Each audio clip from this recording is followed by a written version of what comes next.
Mason Carter delayed a navigation shipment by 47 minutes, and for that the CEO of a company worth billions decided to sue a single father over $100 just to make an example of him. Inside a courtroom packed with reporters and corporate lawyers, Amelia Sterling smiled as her attorney asked the judge to ban Mason from ever stepping onto a Sterling Aeronautics runway again. Mason said nothing in his defense. Instead, he placed a dust-covered aviation law book on the table and opened it to a clause that had been buried for 80 years.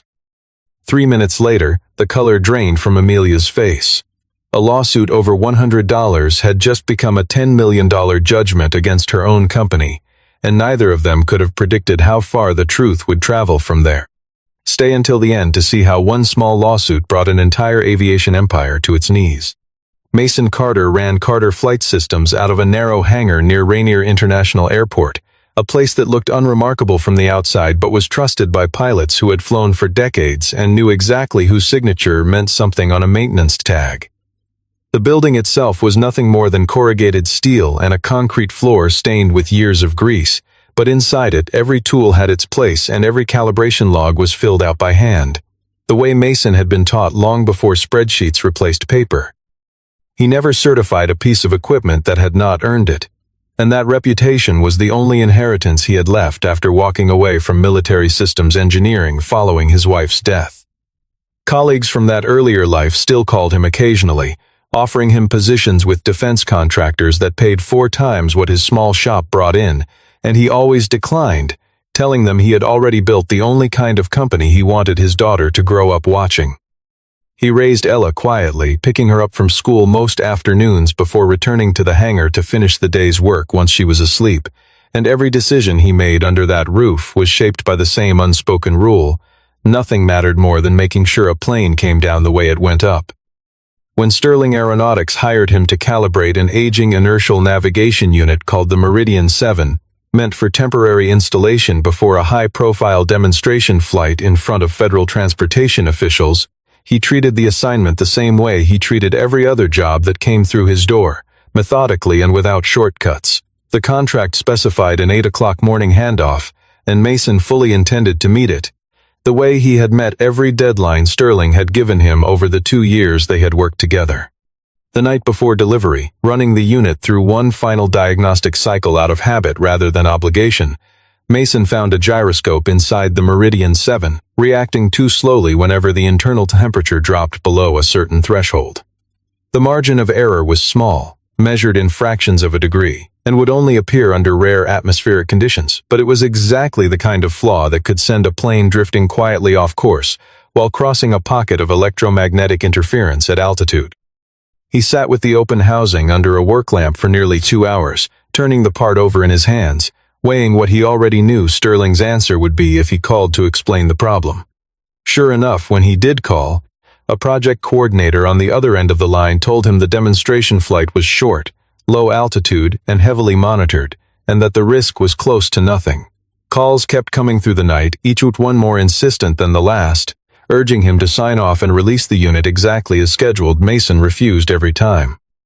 He removed the faulty component, machined a replacement to spec, and ran the calibration sequence 3 separate times before he allowed himself to trust the readings. The Meridian 7 left his hangar at 8:47 that morning, 47 minutes past the agreed hour, and the flight it supported landed without incident in front of the officials watching from the tarmac. Sterling paid an additional $100 to cover the extra runway hold time, and Mason, satisfied that he had done the job the only way he knew how, assumed the matter was closed. 3 days later, a courier left a thick envelope from the federal court outside his hangar door, and when he opened it standing in the doorway with his coffee still in hand, he realized Sterling Aeronautics was not simply asking him to reimburse $100. The company wanted the court to declare him a hazard to aviation operations entirely, a label that would end everything he had spent a decade building. At Sterling Aeronautics headquarters, on the 31st floor of a glass tower overlooking the water, Amelia Sterling was preparing for a board vote that would decide whether her company secured a multi-billion-dollar government transport contract, and every detail of her supply chain needed to look flawless before federal auditors arrived to review it. She had taken over the company 2 years earlier, after her father's sudden death, and she had spent every day since proving to a boardroom full of men twice her age that she deserved the chair at the head of the table. Logan Pierce, her general counsel, framed Mason's delay as a deliberate act of defiance rather than an engineering judgment call, warning her that if one small supplier was allowed to ignore Sterling's schedule without consequence, dozens of others across the region would quietly follow his example. Amelia initially thought a lawsuit over $100 was beneath the company's time and legal budget, and she said as much in the meeting. Logan pushed further, proposing that the court also declare Mason in formal violation of industry safety standards, a ruling that would let Sterling cancel his contract outright without paying the technical fees still owed to him for months of prior work. Jackson Hale, the chairman of the board, backed Logan publicly in front of the room and needled Amelia privately afterward in the hallway, suggesting in a tone just short of contempt that she was too soft to run an aviation company the way her father had. Wanting to prove otherwise, and unwilling to give Jackson another opening to question her judgment before the government contract vote, Amelia approved the lawsuit. She had no idea that Logan had quietly pulled the Meridian 7 out of Mason's hangar before the final inspection had even been completed, using the pressure around the delay not to protect the demonstration flight at all, but to secure the unit for a second, unrelated flight that Amelia knew absolutely nothing about. News of the lawsuit spread quickly through trade publications, and Mason lost 2 contracts within a single day, one longtime client telling him plainly, almost apologetically, that even though they trusted his work completely, they could not risk being associated with a supplier that Sterling was publicly accusing of endangering flight safety. A third client stopped returning his calls altogether. At home, a message arrived from a commercial property broker asking whether he intended to sell the hangar, a message he deleted without responding to. Mason never explained the details of the lawsuit to Ella, telling her only that work had gotten a little complicated for a while and that everything would sort itself out. She was young enough to accept that answer, though old enough to notice the way he stayed up later than usual, sitting at the kitchen table surrounded by papers he quickly gathered whenever she walked past. When he finally sat down one night to read the lawsuit in full, line by line, one detail caught his attention and would not let go. Buried deep in Sterling's own language, the company had inadvertently admitted to using the Meridian 7 before it held any legal claim to the unit at all. Mason went to several law offices before anyone would agree to take his case, and every attorney told him some version of the same thing, that the cost of mounting a defense would dwarf the amount in dispute by a factor of hundreds, and that fighting a company the size of Sterling over a $100 invoice made no financial sense at all. Some advised him to simply pay the money, issue a quiet apology, and let the contract go the way so many small suppliers before him already had. Mason refused, because the lawsuit was never really about the money in the first place. It accused him of intentional obstruction of a scheduled flight and asked the court to bar him from every facility Sterling operated anywhere in the country, a judgment that would end his business completely and follow him into any future work in the industry. Eventually, after being turned away 5 separate times, he found Grace Hamilton, an independent attorney who had once worked inside the federal aviation regulatory system before going into private practice. Grace listened to him for less than 10 minutes before telling him, not unkindly, that she could not justify taking a case this small. She was already reaching for her calendar to end the meeting when Mason said a copy of the equipment intake slipped down on her desk. Printed near the bottom, in a font so small she almost missed it, was an unusual priority code, EAC 12.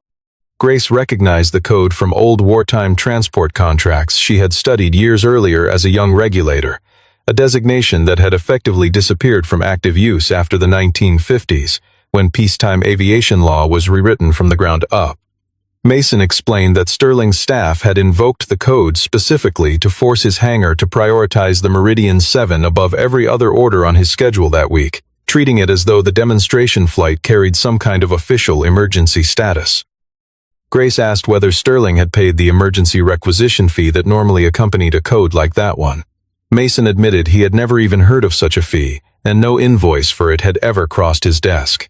Curious now, despite herself, Grace searched every modern legal database available to her for any trace of EAC 12 and found nothing at all. The code simply did not exist anywhere in current aviation guidance, as though it had been erased rather than allowed to fade naturally.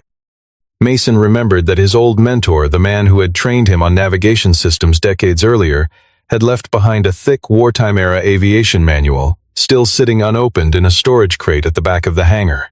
They spent an entire evening going through it page by page under a single work light, until they found a chapter describing the emergency requisition of navigation equipment, with a note referencing something called Article 12 of the Emergency Aviation Equipment Transfer Provisions of 1941. The article had never actually been repealed by any later law.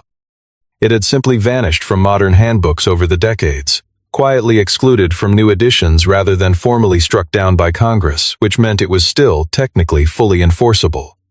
As Grace read the final clause aloud in the quiet hangar, she realized that any company misusing the EAC-12 designation for anything other than a genuine national emergency could be held liable for triple the entire economic value generated by the flight in question. Grace spent the following days tracing the full legal history behind Article 12, which had been enacted in 1941 to let private transport carriers requisition equipment from independent suppliers during flights directly tied to national security emergencies, a wartime necessity that had never been formally undone once peace returned. In exchange for that extraordinary power, the carrier had to satisfy 3 specific conditions. The flight had to serve a lawfully declared emergency rather than an ordinary business purpose. The equipment's owner had to receive written notice of the requisition before or immediately after it occurred, and the carrier had to pay a fair rental value along with a proportional share of the economic benefit the flight generated. If a carrier misused the emergency code for ordinary commercial purposes, concealed the flight from the equipment's owner, or sued that owner to avoid ever paying what was owed, the court was empowered to impose triple damages as a deterrent against exactly this kind of abuse. Sterling had clearly activated the EAC-12 code on Mason's intake slip, but the public demonstration flight Amelia knew about had been short, low cost, and generated almost no measurable revenue at all, nowhere near enough to explain a judgment anywhere close to $10 million. That mismatch told Grace with growing certainty that there had to be a second flight, one that had never been disclosed to Mason, to the court, or possibly even to Amelia herself. Mason checked the diagnostic memory stored inside the Meridian 7 and found 2 separate operating cycles logged on the day of delivery. The first matched the public demonstration flight. The second lasted nearly 6 hours and carried encoded coordinates, showing the unit had been installed on an entirely different aircraft immediately after the demonstration ended. Grace filed a discovery request demanding the full flight records. Logan objected fiercely, insisting the data from the second flight was protected commercial information with no bearing on a $100 delay fee. It was the intensity of that objection that convinced Grace they had found the real pressure point. She uncovered a 1948 ruling establishing that once a carrier sued an equipment owner directly, the carrier opened its own use of that equipment to full judicial review. In other words, Amelia's lawsuit had unlocked the exact door Sterling had spent years keeping shut. That same week, Ella called Mason briefly to ask when he would be home, and he kept the worry out of his voice, promising her that work would not turn him into someone she wouldn't recognize. Days later, the court sided with Grace and ordered Sterling to produce the second flight's records within 72 hours. The courtroom for the first hearing filled with reporters, corporate attorneys, and representatives from rival carriers who had come specifically to watch how Sterling handled a dispute with such a small supplier, curious whether the company's aggressive reputation would hold up under public scrutiny. Logan opened confidently, describing Mason as a small technician trying to inflate a routine shipping delay into a grand conspiracy against a company that had done nothing but expect timely service, holding up the $100 invoice as though it were the only piece of evidence anyone in the room needed to see. Amelia sat behind him in the front row, calm and composed, certain the entire matter would be settled within minutes, and that she could be back at headquarters before lunch. Grace never bothered denying that Mason's delivery had technically been late. There was no point contesting a fact that was not in question. Instead, she asked Logan directly, in front of the judge, why Sterling's own intake slip carried the unusual EAC-12 designation. Logan answered smoothly that it was simply an old internal code entered by a junior staff member's mistake, nothing more. Grace produced Sterling's own internal operations manual, open to the page showing that the code could only ever be activated through the General Counsel's personal authorization, not by any junior employee acting alone. Logan's composure slipped, and he quickly changed his story, claiming he had personally used the code because the flight involved a sensitive government-adjacent contract that required expedited handling. Grace asked the court to formally note, for the record, that Sterling's own general counsel had just admitted, under oath, to requisitioning private equipment under emergency federal authority. For the first time since the hearing began, Amelia's calm expression faltered, and she understood, sitting there in front of the entire room, that Logan had not told her everything about this case.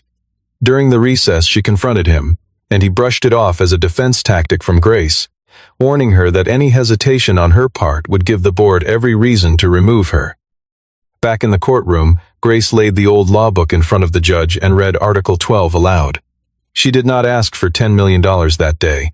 She simply asked the court to dismiss the $100 claim and allow Mason to file a countersuit. The judge agreed. Amelia had walked into the hearing as a plaintiff certain of victory and left it as the head of a company about to answer for a flight she had never approved. Days later, the flight log Sterling handed over to Grace was missing its 6 most critical pages, deleted just before the deadline. What remained of the surviving data showed the secret flight had transported a classified communications prototype worth hundreds of millions of dollars to a remote facility in Alaska, a job for which Sterling had been paid $3.4 million by a defense contractor eager to keep the arrangement quiet.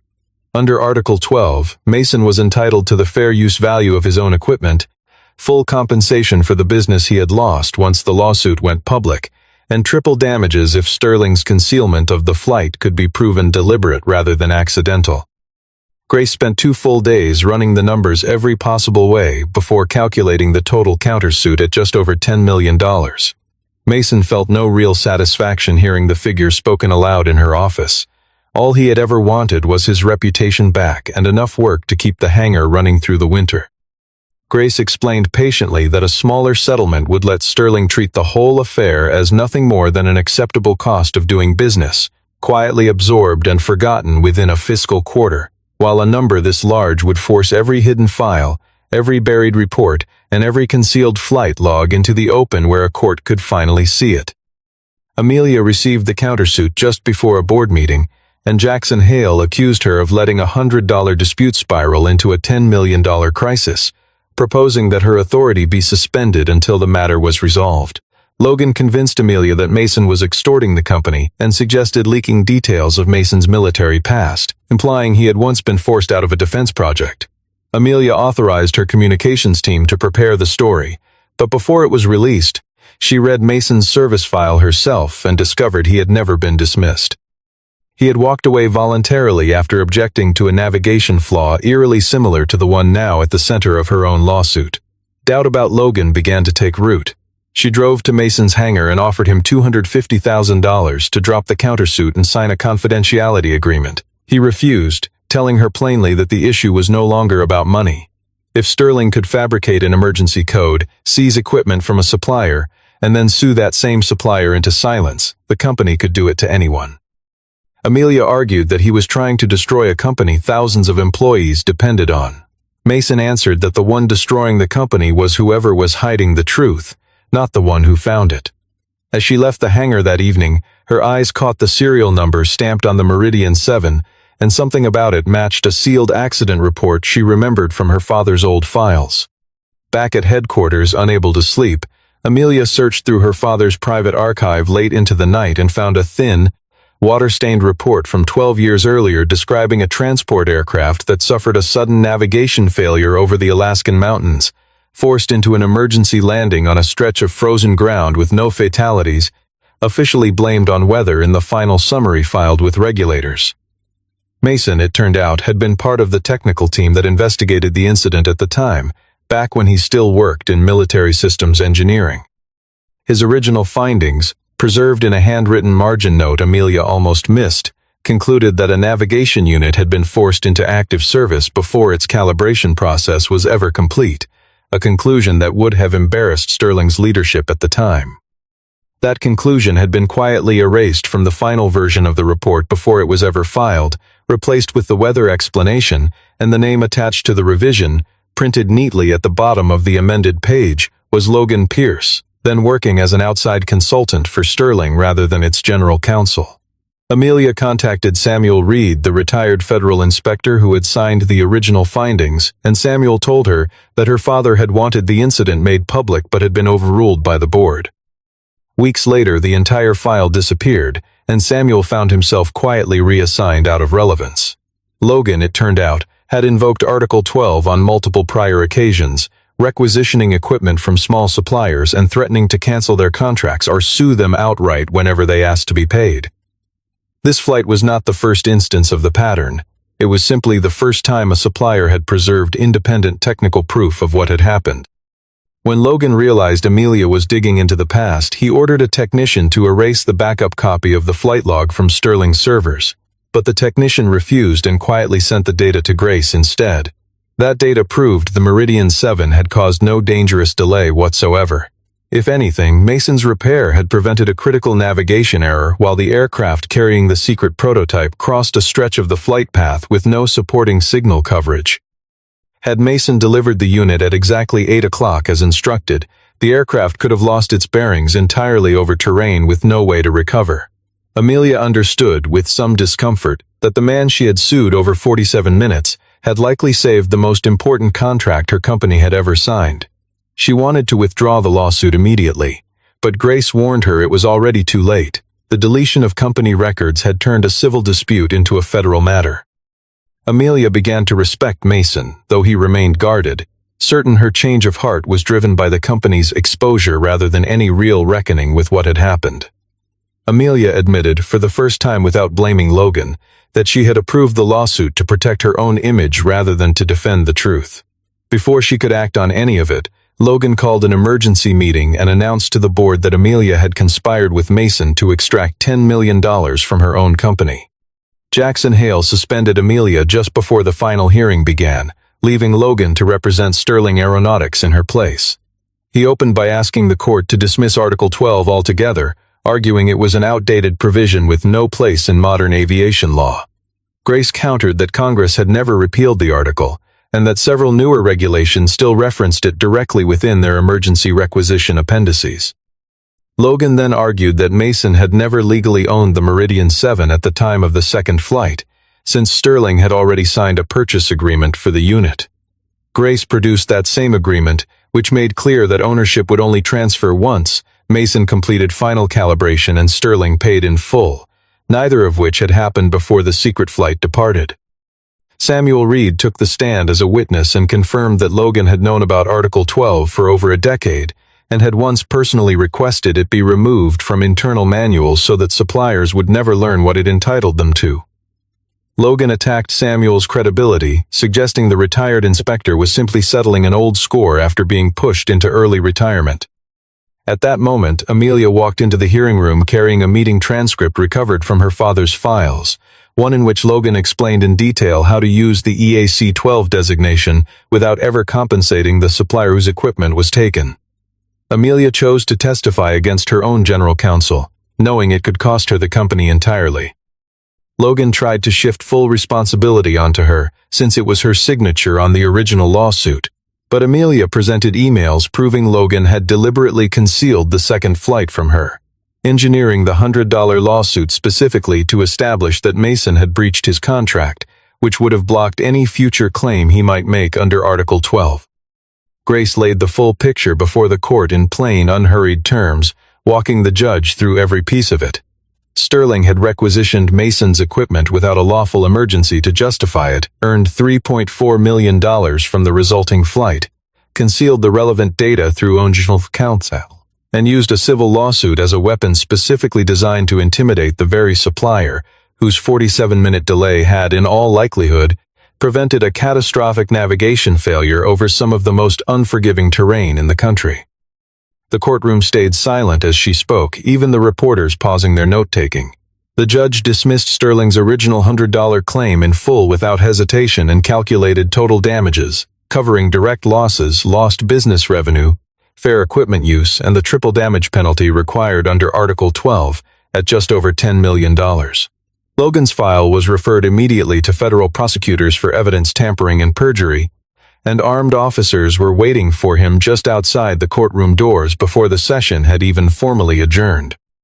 When the judgment was read aloud, Mason did not look toward the cameras crowding the back of the room. He looked at Amelia instead, and for the first time since the case began, she offered nothing but a quiet, honest nod, an acknowledgement that he had been right from the very beginning. As the room emptied, Jackson pushed for an immediate appeal, but Amelia stood and told the board in front of everyone that she would no longer let the company spend another dollar fighting the truth. The board forced Jackson Hale to resign within the month. Once internal records made clear he had known about earlier equipment seizures under other suppliers and had chosen to say nothing rather than risk his own position. Logan was formally charged with obstruction of justice, destruction of evidence, and perjury, and the resulting federal investigation opened the door to a broader review stretching back through years of older Sterling contracts, uncovering at least 4 other small suppliers who had quietly walked away from disputes they never had the resources to fight. Amelia, for her part, was reinstated as chief executive after employees and shareholders alike backed her decision to cooperate fully with federal investigators rather than continue fighting a case she had already lost on every meaningful front. She issued a public apology to Mason, not only for the lawsuit itself, but for using corporate power to humiliate a small supplier who had done nothing wrong. Sterling paid the full $10 million judgment without further appeal. Mason used part of the settlement to clear his debts, keep his hangar running, and support the employees who had stayed with him even as clients walked away during the lawsuit. He never turned Carter Flight Systems into a large corporation. Instead, he founded a legal fund to help small aviation shops fight unfair contract terms imposed by larger carriers. Grace was invited to join a federal committee reviewing supplier protection regulations, and Samuel Reed was formally cleared, his original findings restored to the federal record after more than a decade of being buried. Amelia offered Mason a position as an independent safety advisor for Sterling, and he accepted on 3 conditions. Any engineer would have the authority to delay a flight for safety reasons without fear of punishment. No one would ever be penalized for refusing to certify equipment that had not met standard, and every emergency requisition code would require an outside audit before it could be used again. Amelia agreed to all 3 without negotiating a single point, having come to understand that real authority was never about forcing everyone to follow a schedule. It was the willingness to stop everything the moment someone with real expertise said it wasn't safe yet. A year later, Mason stood inside Sterling Aeronautics' newly built inspection center, where no wall carried the name of a chief executive or a board chairman. Instead, a single line was printed near the entrance: "No flight matters more than the safety of the people on board." The Meridian 7 sat inside a glass case as a quiet symbol of everything that had changed, resting beside a printed copy of Article 12, the clause that had gone unnoticed for 80 years before it upended an entire company. Amelia arrived to inspect the center without an entourage trailing behind her, and she and Mason had settled into something like real trust, even as they kept a careful professional distance in public. She asked whether he ever regretted not delivering the unit on time all those months ago. Mason told her an engineer could apologize for making someone wait, but never for preventing a plane from flying into danger. Amelia smiled and said it was the most expensive lesson she had ever learned. Mason replied that the company had only lost $10 million. What they had nearly lost instead had no price at all. The story closed on an ordinary afternoon when a young pilot noticed a fault in his equipment before takeoff and asked for the schedule to be delayed. No one shouted at him, no one threatened his job. Amelia signed the delay order herself, and the aircraft lifted off 40 minutes late, landing safely on the other end exactly the way it was always supposed to.